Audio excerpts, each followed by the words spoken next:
Bueno, continuando con nuestro libro de diálogos sobre la física atómica de Werner Heisenberg. Vamos a iniciar el capítulo 5, que se llama La mecánica cuántica y una conversación con Einstein, 1925-1926. La evolución de la física atómica prosiguió en aquellos críticos años, tal como me lo había predicho Niels Bohr en el paseo por el Heimberg. Las dificultades y las contradicciones internas que se oponían a una comprensión de los átomos y de su estabilidad no pudieron ser disimuladas ni eliminadas. Al contrario, se destacaba cada vez más agudamente. Todos los intentos hechos para vencerlas con los medios conceptuales de la física tradicional parecían condenados de antemano al fracaso.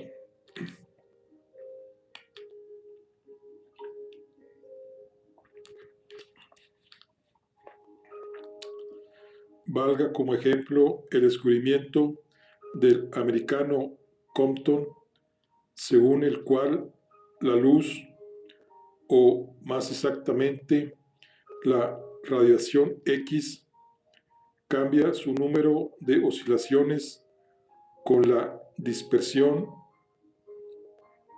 en electrones. Este resultado podía explicarse si se aceptaba que la luz, como Einstein había propuesto, consta de pequeños corpúsculos o paquetes de energía que se mueven a gran velocidad por el espacio y en ocasiones, al producirse el proceso de la dispersión, chocan con un electrón. Por otro lado, había muchos experimentos de los que resultaba que la luz se diferencia de las ondas de radio no fundamentalmente, sino solo por la longitud más corta de onda, y que un rayo de luz, por tanto, debe ser un proceso ondulatorio y no algo así como un chorro de partículas. Muy notables fueron también los resultados de las mediciones que había verificado el holandés Ornstein. Aquí se trataba de determinar las relaciones de intensidad de las rayas espectrales que están unidas en el llamado multiplete. Estas relaciones podían ser medidas con ayuda de la teoría de Bohr. El resultado fue que, a primera vista, las fórmulas conseguidas partiendo de la teoría de Bohr eran inexactas, pero por medio de una pequeña modificación de estas relaciones era posible llegar a nuevas fórmulas que respondían con manifiesta exactitud a las experiencias. Así se inició un proceso lento de superación de las dificultades. Nos íbamos haciendo a la idea de que los conceptos e imágenes que habíamos trasladado desde la física tradicional al campo de los átomos son ahí verdaderos en un 50% y falsos en el otro 50%, que no se pueden, por tanto, implantar para su aplicación módulos demasiado rigurosos. Por otra parte, con la utilización hábil de este margen de libertad, se podía en ocasiones adivinar con facilidad la formulación matemática exacta de los detalles. En los seminarios que bajo la dirección de Max Bohr tuvieron lugar en Gotinga en el semestre de verano de 1924, se hablaba ya consiguientemente de una nueva mecánica cuántica, que más tarde debería ocupar el lugar de la antigua mecánica newtoniana, y de la que por el momento solo en puntos particulares aislados se podían conocer los contornos. También en el semestre de invierno que le siguió, durante el cual trabajé de nuevo a temporadas en Copenhague y me esforzaba por estructurar una teoría que había desarrollado Kramers de los llamados fenómenos de dispersión, se concentraron nuestros esfuerzos, no en deducir las relaciones matemáticas exactas, sino en averiguarlas partiendo de la similitud con las fórmulas de la física clásica. Cuando pienso en el estado de la teoría atómica en aquellos meses, siempre me viene el recuerdo de la excursión que emprendí al finalizar el otoño de 1924, en compañía de unos amigos del movimiento de la juventud, a las montañas situadas entre Creut y el lago Achen.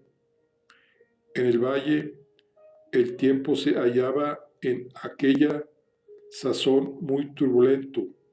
Las montañas se veían totalmente cubiertas de nubes. Durante nuestra subida, la niebla se había espesado cada vez más alrededor de nuestro sendero, que se tornaba más estrecho, y después de algún tiempo vinimos a parar en un caos inmenso de rocas y maleza, donde a pesar de nuestros esfuerzos no acertábamos ya con el camino. Intentamos, no obstante, ganar altura con la persuasión un tanto vaga de que en caso de urgencia sabríamos hallar al menos el camino de vuelta. Pero en el trayecto que restaba hasta la cima se produjo un cambio sorprendente.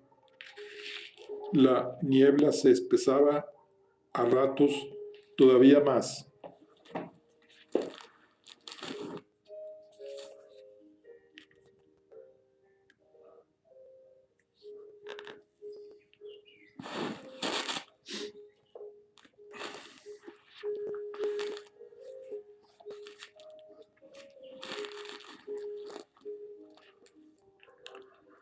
Perdíamos a los demás de vista y solo nos podíamos entender a voces, pero al mismo tiempo comenzó a clarear por encima de nosotros.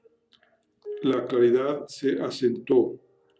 Habíamos llegado a un campo de jirones de niebla que avanzaba y pudimos reconocer de golpe entre dos columnas de niebla más densas la arista resplandeciente, iluminada por el sol de una pared de rocas elevadas, cuya existencia habíamos supuesto por nuestro mapa.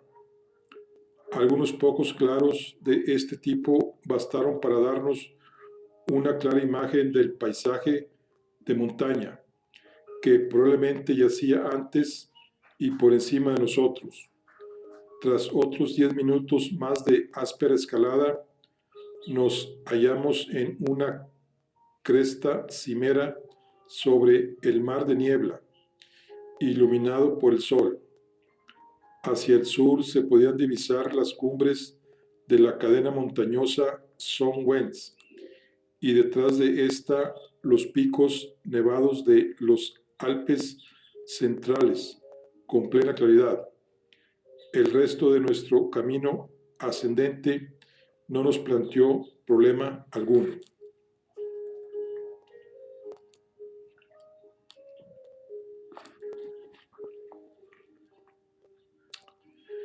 En la física atómica habíamos llegado claramente en el invierno de 1924 a 1925 a esa zona en la que la niebla es todavía con frecuencia impenetrablemente densa, pero en la que, por así decirlo, se adivinaban ya los claros sobre nosotros.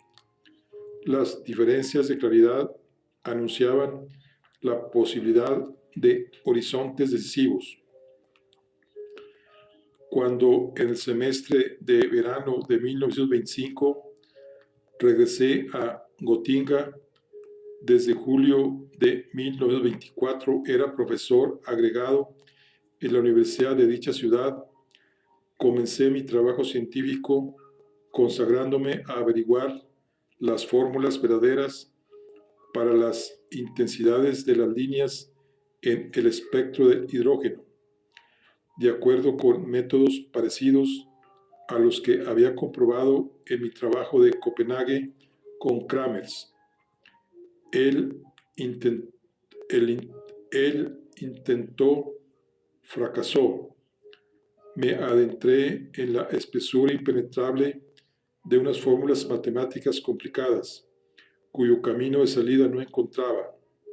Pero con este ensayo se afirmó en mí la idea de que no era necesario investigar las órbitas de los electrones en el átomo, sino que la totalidad de las frecuencias de oscilación y de las magnitudes que determinan la intensidad de las líneas, las llamadas amplitudes, podrían bien valer como sustitución completa de las órbitas.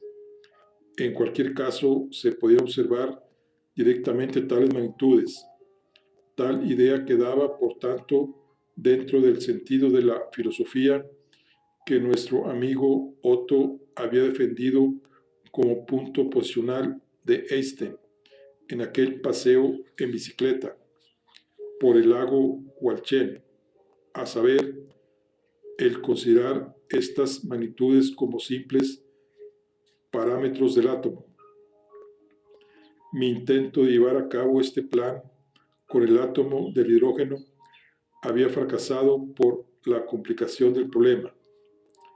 Por eso buscaba yo un sistema mecánico matemáticamente más sencillo, con el que quizá pudiera seguir adelante con mis cálculos.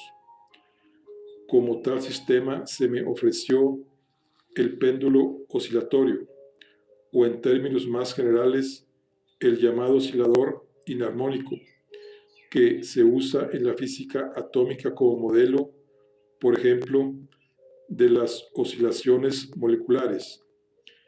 Mis planes fueron más bien favorecidos que estorbados por un impedimento externo. A fines de mayo de 1925 caí enfermo con unas fiebres del heno, tan molestas que tuve que suplicar a Bohr que me eximiera durante 14 días de mis obligaciones.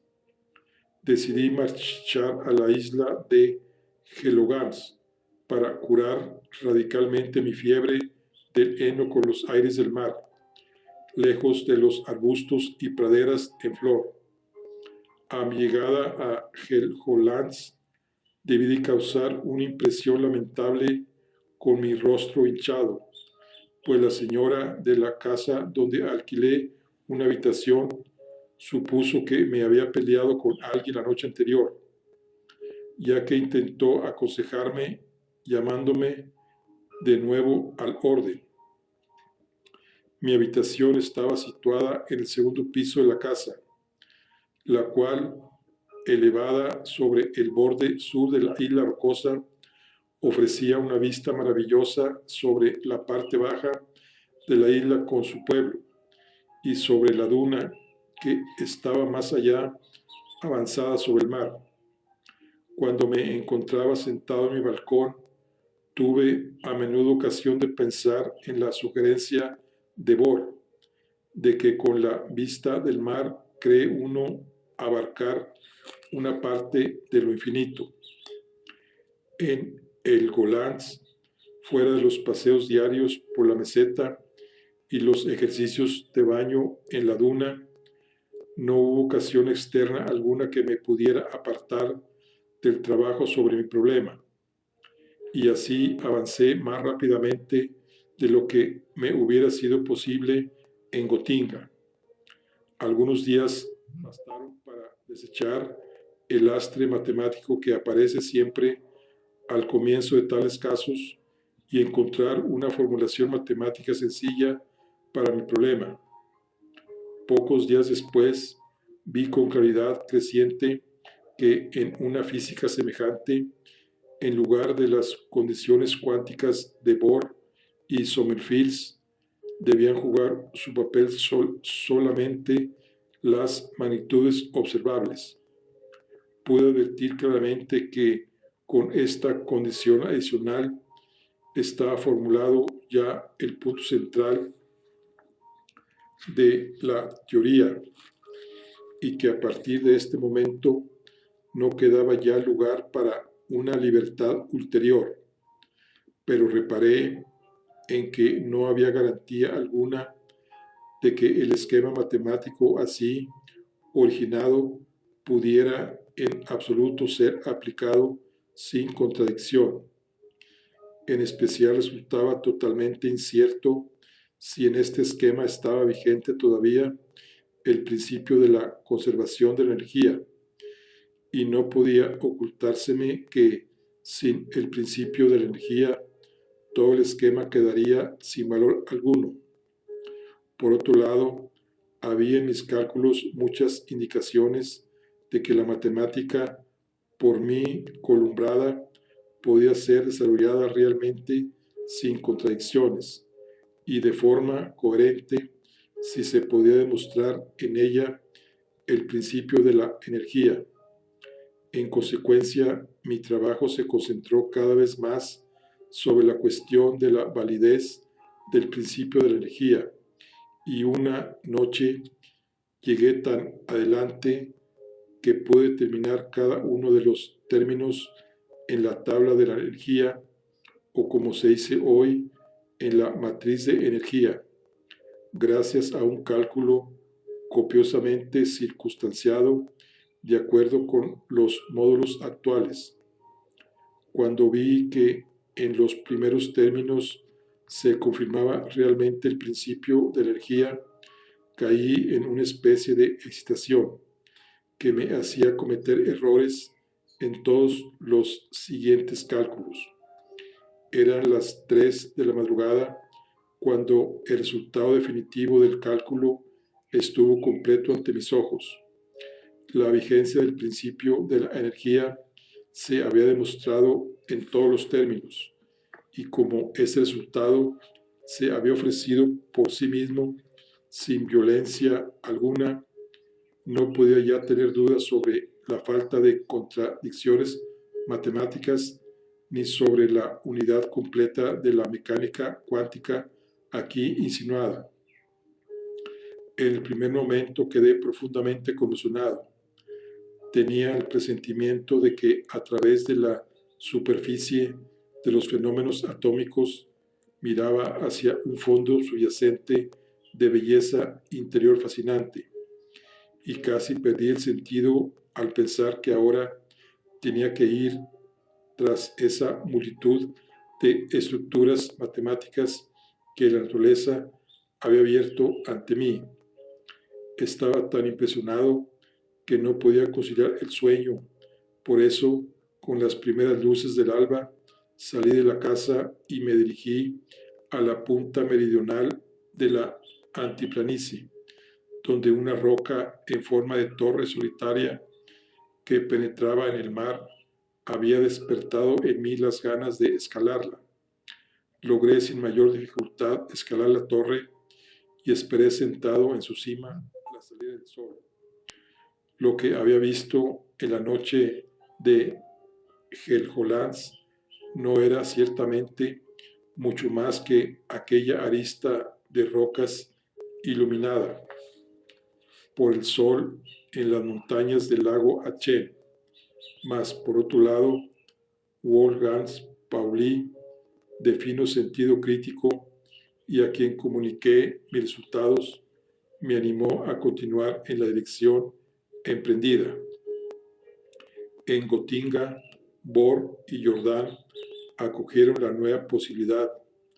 Dirac, el joven profesor inglés de Cambridge, desarrolló sus propios métodos matemáticos para la solución de los problemas planteados con esta ocasión, y después de pocos meses se había ergido ya, por el trabajo concentrado de estos físicos, un edificio matemático cerrado y coherente, del que podíamos esperar que se ajustaría en realidad a las múltiples experiencias de la física atómica, del trabajo extremadamente intensivo que nos mantuvo en vilo después de una serie de meses. No es necesario hablar aquí, pero sí debo referir la conversación con Einstein que mantuve con él tras una conferencia sobre la nueva mecánica cuántica en Berlín.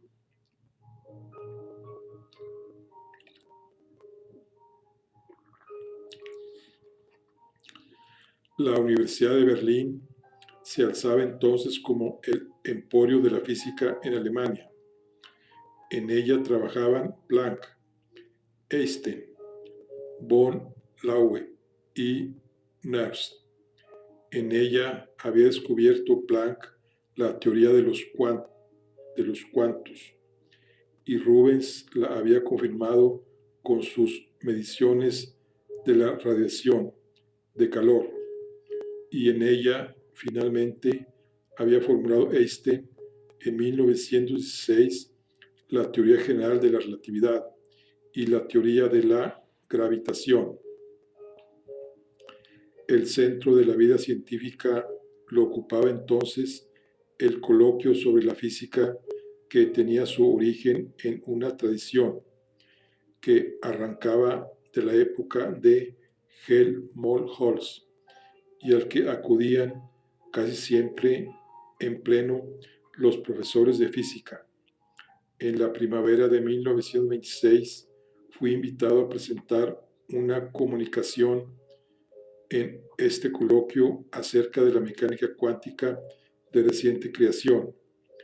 Como se me ofrecía entonces la ocasión de conocer personalmente por primera vez a los físicos de mayor fama, puse gran empeño en exponer con la mayor claridad posible los conceptos y fundamentos matemáticos de la nueva teoría, que resultaban tan insólitos para la física de entonces, y logré suscitar de manera especial el interés de Einstein. Este me rogó después del coloquio que le acompañara a su casa para que pudiésemos discutir por extenso sobre las nuevas ideas. De camino hacia su domicilio, me preguntó sobre mi currículum de estudio y sobre mis actuales aficiones por la física, mas al llegar a casa abrió el diálogo inmediatamente con una pregunta que apuntaba a los presupuestos filosóficos de mis ensayos. Lo que usted nos acaba de exponer suena de manera muy extraña. Usted admite que hay electrones en el átomo, y en esto, sin duda alguna, tiene razón, pero las órbitas de los electrones en el átomo las quiere suprimir completamente, a pesar de que las trayectorias de los electrones se pueden ver de forma inmediata en una cámara de niebla. ¿Puede usted aclararme algo más exactamente las razones de estas curiosas suposiciones? Las órbitas de los electrones en el átomo no se pueden observar, repliqué, pero a partir de la radiación emitida por el átomo en un proceso de descarga, cabe deducir inmediatamente las frecuencias de oscilaciones y las correspondientes amplitudes de los electrones en el átomo. El conocimiento de la totalidad de los números de oscilación y de las amplitudes es también en la física anterior algo así como un sustitutivo para el conocimiento de las órbitas electrónicas, y cómo es razonable admitir en una teoría solo las magnitudes que pueden ser observadas, me pareció natural introducir solo estos conjuntos como representantes de las órbitas electrónicas. Pero usted no cree seriamente, opuso Einstein, que se puedan aceptar en una teoría física únicamente las magnitudes observables. Yo pensaba, respondí, sorprendido, que precisamente usted había establecido este pensamiento como base de su teoría de la relatividad. Usted había acentuado que no se debe hablar de un tiempo absoluto, ya que el tiempo absoluto no es observable. Solo los datos de los relojes por el sistema de referencia en movimiento o en reposo son los decisivos para la determinación del tiempo. Tal vez haya utilizado yo este tipo de filosofía, respondió Einstein, pero a pesar de ello resulta un contrasentido, o más bien diría con mayor cautela, que puede ser de valor heurístico el acordarse de lo que se observa realmente, pero desde el punto de vista de los principios es completamente falso pretender fundamentar una teoría solo sobre magnitudes observables, porque en realidad sucede exactamente al revés. Solo la teoría decide sobre lo que se puede observar. Mire, la observación es en general un proceso sin duda alguna muy complicado. El proceso que debe ser objeto de observación provoca determinados incidentes en nuestro aparato de medición.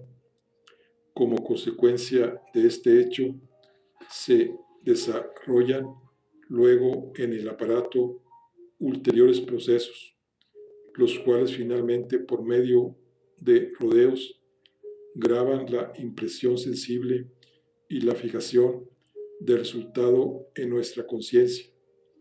A lo largo de todo este camino, desde el proceso hasta la fijación de nuestra conciencia, debemos saber cómo funciona la naturaleza. Debemos conocer al menos prácticamente las leyes de la naturaleza. Si pretendemos afirmar que hemos observado algo, solo la teoría, eso es, el conocimiento de las leyes naturales, nos permite, en consecuencia, argumentar a partir de la impresión sensible sobre el proceso subyacente en el fondo. Si se afirma que algo puede observarse, debería decirse para mayor exactitud, aunque nos dispongamos a formular nuevas leyes naturales que no concuerdan con las actuales, suponemos, sin embargo, que las presentes leyes naturales, en la vía que va desde el proceso que hay que observar hasta nuestra conciencia, funcionan con tanta exactitud que nos podemos con razón fiar de ellas y por tanto podemos hablar de observaciones.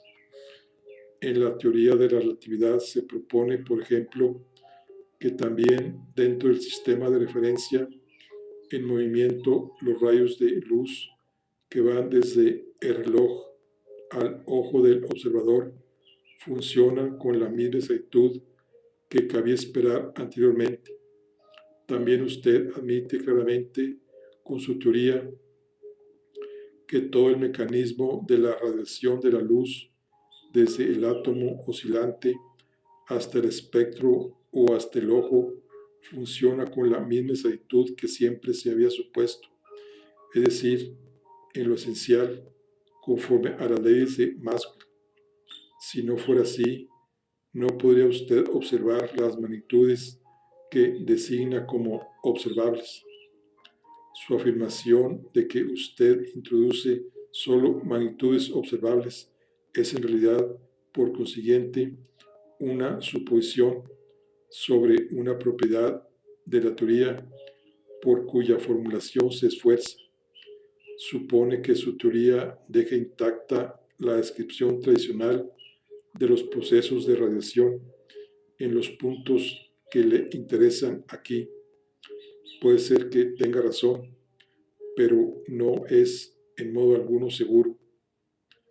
Me sorprendió sobremanera esta posición de Einstein, aunque sus argumentos me parecieron evidentes. Por eso pregunté de nuevo.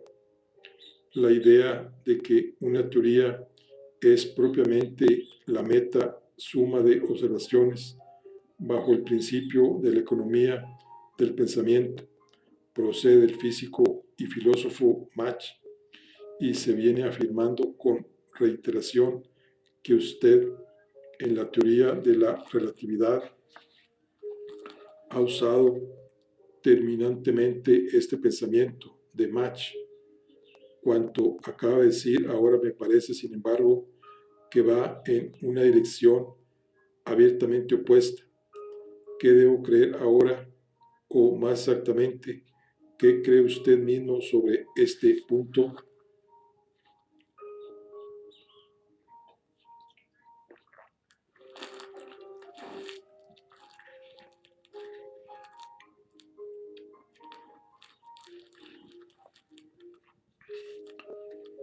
Esta es una historia muy larga, pero podemos hablar de ella detalladamente. Este concepto de la economía del pensar de Mach contiene probablemente una parte de verdad, pero me resulta demasiado trivial. Quiero primeramente aducir algunos argumentos en favor de Mach.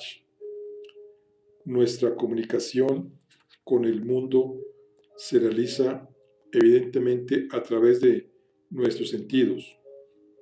Ya en la niñez, cuando de pequeños aprendemos a hablar y a pensar, sucede esto al advertir la posibilidad de designar con una sola palabra impresiones sensoriales muy complejas, pero en cierto modo coherentes, como por ejemplo con la palabra pelota.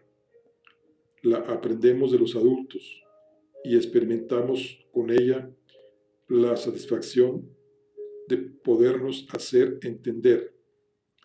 Se puede afirmar, por tanto, que la formación de la palabra y por lo mismo del concepto pelota es un acto de la economía del pensar, en cuanto que nos permite resumir de manera sencilla impresiones sensoriales sumamente complicadas. Mach no aborda el problema de los presupuestos psíquicos y somáticos que tienen que darse en el hombre, aquí en el niño pequeño, para que el proceso del entendimiento pueda ponerse en marcha. En los animales, como es sabido, este proceso funciona muchísimo peor, pero no es necesario hablar de ello ahora. Mach opina que la formación de las teorías científico-naturales, teorías eventualmente muy complicadas, se realiza fundamentalmente de un modo parecido. Intentamos ordenar unitariamente los fenómenos, reducirlos de algún modo a una sencillez unitaria hasta que con ayuda de unos pocos conceptos podamos entender un grupo quizá muy amplio de fenómenos. El verbo entender quiere significar aquí pura y simplemente el poder abarcar justamente la multiplicidad de los fenómenos dentro de estos conceptos simples. Todo esto parece perfectamente razonado, pero se plantea entonces necesariamente la cuestión de cuál es aquí el significado propio de este principio de la economía del pensar. ¿Se trata de una economía psicológica o de una economía lógica?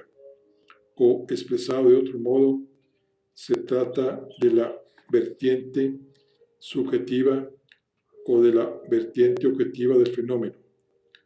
Cuando el niño forma el concepto de pelota, alcanza con ello solo psicológicamente una simplificación al resumir bajo este concepto las impresiones complicadas de los sentidos. ¿O existe realmente la pelota? Más respondería probablemente que la proposición existe realmente la pelota no contiene más que la afirmación de las impresiones sensoriales sencillamente abarcables.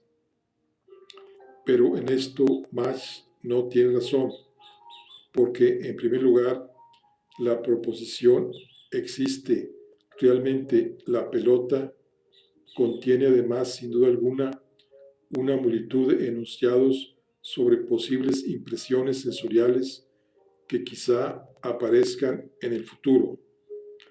Lo posible, lo que se espera, es un componente importante de nuestra realidad, que no puede olvidarse simplemente al lado de lo fáctico. Y en segundo lugar, debe advertirse que la conexión de las impresiones sensoriales con las ideas y las cosas pertenece a los presupuestos fundamentales de nuestro pensamiento y que deberíamos, por tanto, despojarnos de nuestro lenguaje y de nuestro pensamiento cuando quisiéramos hablar solo de las impresiones sensoriales. Con otras palabras, el hecho de que el mundo existe realmente, de que a nuestras impresiones sensoriales responde algo objetivo, apenas sí tiene relieve en Mach. No quiero con ello dar la razón a un realismo ingenuo. Sé muy bien que se trata aquí de problemas muy espinosos, pero considero que el concepto de Mach sobre la observación resulta demasiado ingenuo. Mach procede como si supiera de antemano el significado del verbo observar y cómo considera que puede esquivar en este pasaje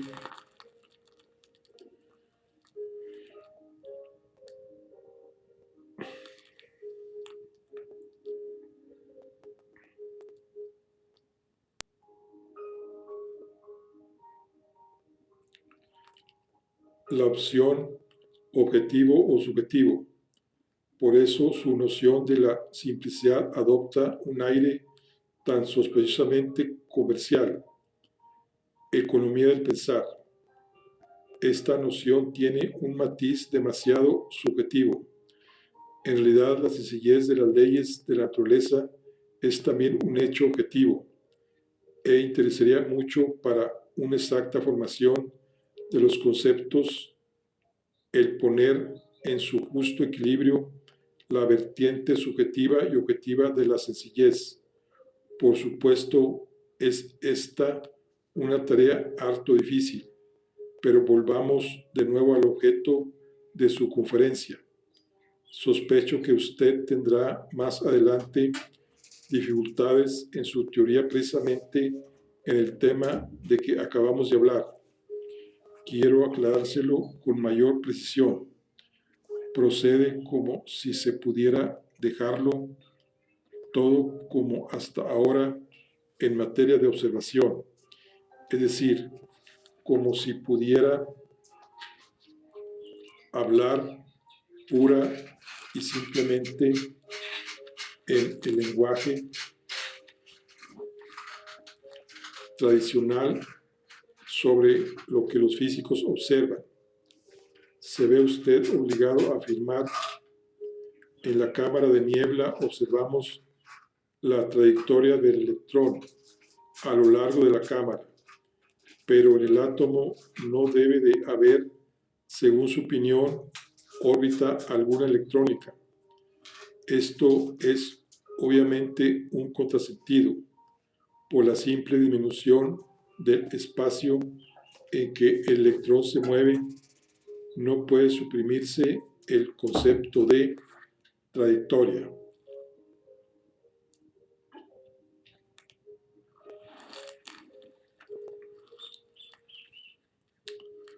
Tuve entonces que esforzarme por defender la nueva mecánica cuántica. Hasta ahora, nada sabemos del lenguaje con que podemos hablar sobre lo que sucede en el átomo. Tenemos, eso sí, un lenguaje matemático, es decir, un esquema matemático con ayuda del cual podemos calcular las situaciones estacionarias del átomo o las probabilidades de transición de una a otra situación. Pero todavía no sabemos, al menos de manera genérica, cómo concuerda este lenguaje con el lenguaje ordinario.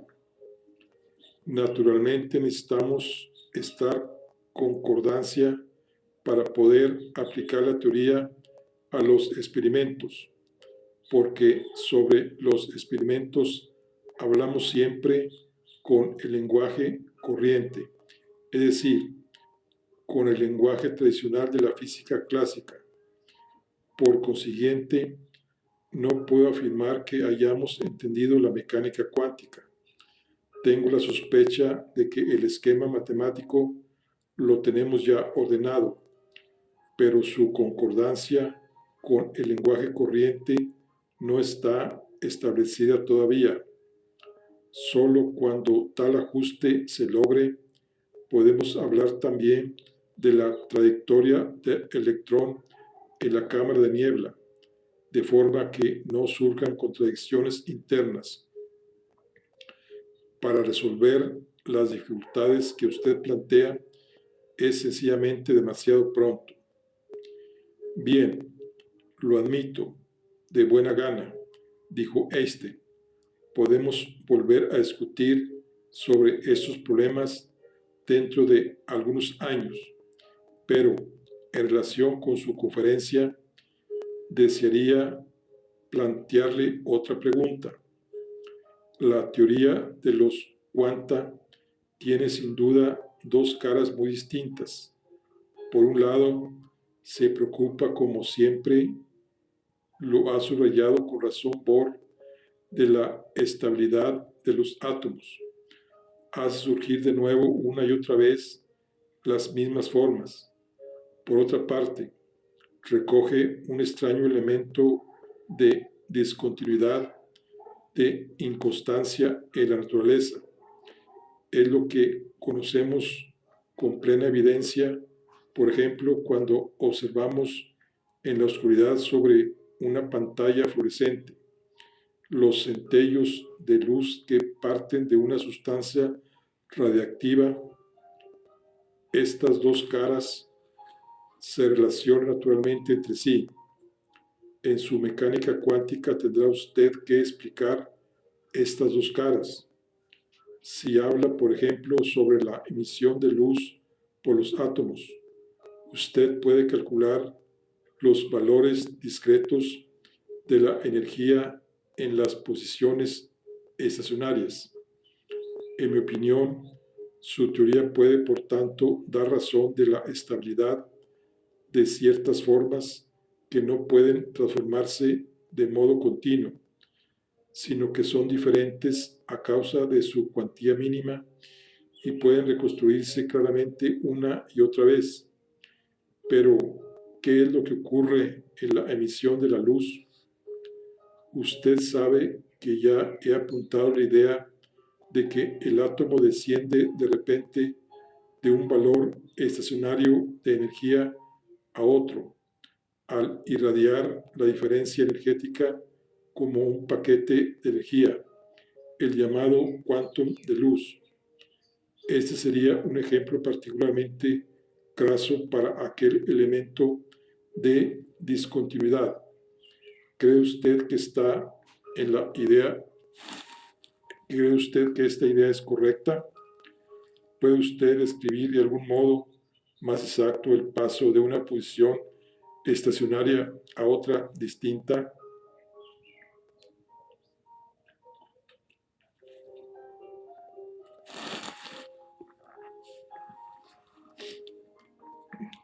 En mi respuesta tuve que volverme una vez más a Bohr. Creo haber aprendido de Bohr que no se puede hablar en modo alguno de semejante paso con los conceptos tradicionales y que en todo caso no podemos describirlo como un proceso en el espacio y el tiempo. Naturalmente, con ello es muy poco lo que queda dicho, propiamente solo esto, que no sabemos nada. Si debo creer o no en los cuantos de luz es cuestión que no puedo decidir. La radiación contiene claramente ese elemento de discontinuidad que usted representa con sus cuantos de luz, pero por otro lado también contiene un claro elemento de continuidad que aparece en los fenómenos de interferencia y que se describe de forma muy sencilla en la teoría ondulatoria de la luz. Pero usted pregunta naturalmente con razón si partiendo de la nueva mecánica cuántica que todavía no hemos comprendido realmente, podemos saber algo sobre estos problemas terriblemente difíciles. Creo que al menos debemos esperarlo. Pienso que, por ejemplo, podríamos recibir una interesante información si considerásemos un átomo que intercambia su energía con otros átomos o con el campo de radiación. Podríamos estudiar entonces la variación de la energía en el átomo.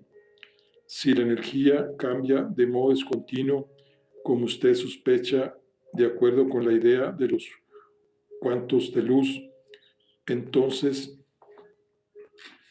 la variación, o para expresarlo con mayor rigor matemático, el cuadrado medio de las variaciones será mayor que si la energía cambia de modo continuo. Me inclino a creer que el valor resultará mayor desde la mecánica cuántica y que se verá, por tanto, inmediatamente el elemento de discontinuidad. Por otra parte, debería ser reconocible también el elemento de continuidad que se hace visible en el experimento de las interferencias. Quizá se pueda representar la transición de una posición estacionaria a otra distinta en una forma parecida a la que en las películas ofrece el paso de una imagen a otra. El paso no se realiza de repente, sino que una imagen se va haciendo cada vez más débil, mientras que la otra emerge despacio y se hace más fuerte, de suerte que ambas imágenes se entrelazan durante un tiempo y no sabemos exactamente lo que significa. Tal vez exista un estado intermedio en el que no se sabe si el átomo está en la posición superior o inferior. Sus pensamientos se mueven ahora en una dirección sumamente peligrosa, advirtió Einstein. ¿Habla usted de pronto de lo que se sabe sobre la naturaleza y no de lo que la naturaleza realmente hace? Ahora bien, en las ciencias naturales solo se puede tratar de averiguar lo que hace realmente la naturaleza. Puede suceder que usted y yo sepamos acerca de la naturaleza algo distinto, pero ¿a quién le podría interesar esto? A usted y a mí tal vez. A los demás le resultaría totalmente indiferente. Por tanto, si su teoría ha de ser verdadera, deberá decirme algún día qué es lo que hace el átomo cuando pasa por la emisión de luz de una posición estacionaria a otra distinta. Tal vez respondí con cierta vacilación, pero me parece que utiliza usted el lenguaje con una dureza un tanto excesiva. Reconozco que todo cuanto puede decir yo ahora tendría el carácter de una necia escapatoria. Aguardemos para ver cómo se desenvuelve ulteriormente la teoría del átomo. Einstein me dirigió entonces una mirada algo crítica. ¿Por qué cree usted con tanta firmeza que su teoría, si todavía está totalmente sin aclarar tantos problemas centrales? He necesitado, lo confieso, mucho tiempo para poder responder a esta pregunta de Einstein, pero entonces le dije aproximadamente lo siguiente: creo, como usted, que en la sencillez de las leyes de la naturaleza tiene un carácter objetivo, que no se trata de una economía del pensar. Cuando la naturaleza nos lleva a formas matemáticas de gran sencillez y belleza, con la palabra formas significo aquí sistemas ordenados de principios básicos, axiomas y demás, a formas. Digo que hasta entonces no han sido alcanzadas por nadie. No se puede dejar de creer que son verdad, es decir, que representan un rasgo auténtico de la naturaleza. Puede ser que estas formas traten además de nuestra relación con la naturaleza, que se dé en ellas también un elemento de economía del pensar, mas como no se habría llegado nunca espontáneamente a estas formas, como nos han sido dadas primeramente por la naturaleza, pertenecen ellas también a la misma realidad, no solo a nuestro pensamiento sobre la realidad.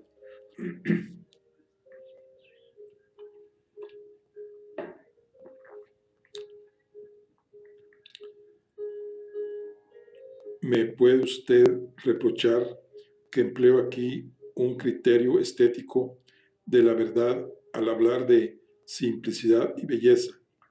Pero debo confesar que para mí emana una fuerza de convicción muy grande de la simplicidad y belleza del esquema matemático que nos es sugerido aquí por la naturaleza.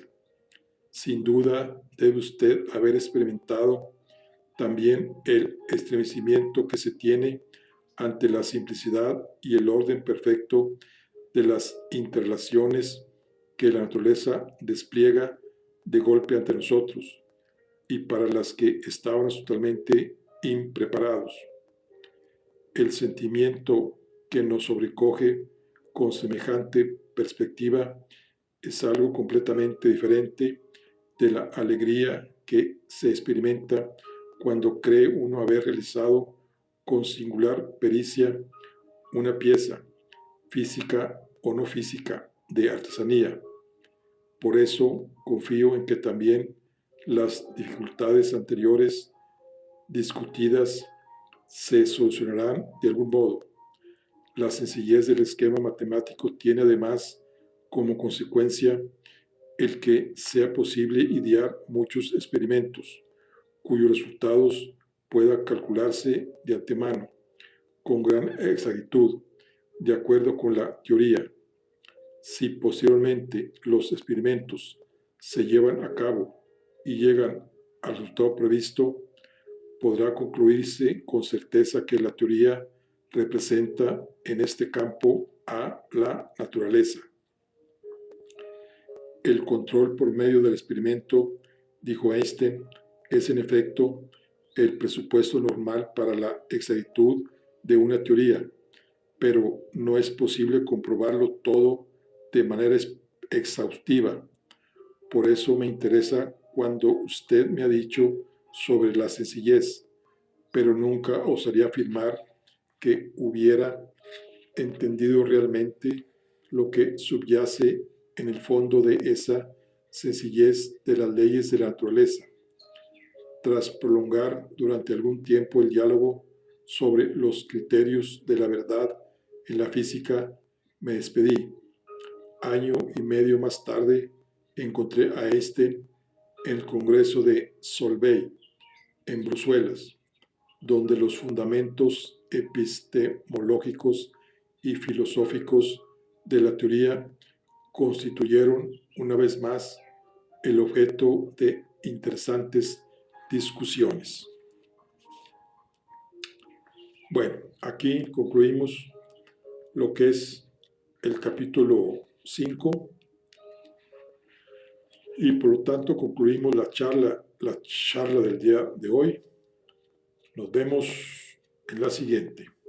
Recuerden, estamos con el libro de Diálogos sobre la física atómica de Werner Heisenberg. Nos vemos en la siguiente. Hasta luego.